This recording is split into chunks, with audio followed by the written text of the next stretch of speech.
এক সময়কার কথা, এক কৃষক ছিল। তো কৃষকের বাড়ির সামনে একটা মস্ত বড় আম গাছ ছিল। সেই আম গাছে একটি পাখি বাসা করে থাকতো, বেশ মহাসুখে ছিল। হঠাৎ একদিন রাত্রে প্রবল ঝড় আসলো, আর সেই ঝড়ে তার বাসাটা ভেঙে গেল। সে তো উড়ে চলে গেল, প্রাণে বাঁচল। সকাল হলো, তার খুব দুঃখ হলো। খুব দুঃখ কষ্ট নিয়ে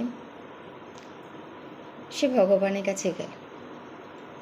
ভগবানকে বলল, হে ভগবান, আমি এত কষ্ট করে একটা বাসা বানিয়েছিলাম, আর তুমি সেই বাসাটা একটা ঝড় দিয়ে ভেঙে দিলে।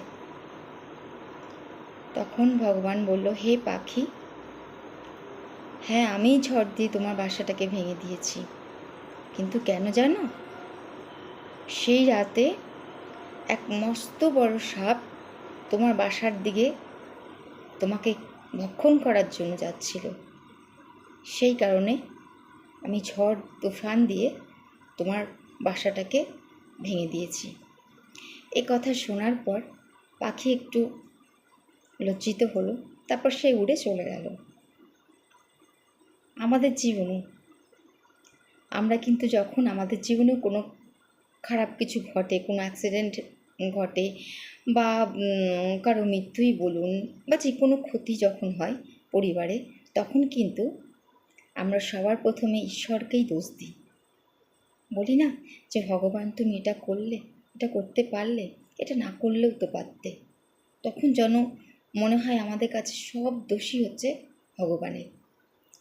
তো আমরা সাময়িক সেটা দোষারোপ করি ভগবানকে, কিন্তু সৃষ্টিকর্তা ঈশ্বর সব কিছু আগের থেকেই ঠিক করে রেখেছেন। কোনটার পর কোনটা হবে সেটা উনি ঠিক করে রেখেছেন। যেটা আমাদের জন্য ভালো হবে সেটা উনি ঠিক করে রেখেছেন। তাই আমরা ঈশ্বরকে দোষারোপ না করে, সময় যখন খারাপ হবে নিজেকে সম্পূর্ণ যদি ঈশ্বরের কাছে সমর্পণ করি, তাহলে কিন্তু ধীরে ধীরে সেই পরিস্থিতি থেকে আমরা ওভারকামও করতে পারবো, আর বুঝতে পারবো যে সেই সময় যে ঘটনাটা ঘটেছিল সেটা হয়তো ঠিকই ছিল।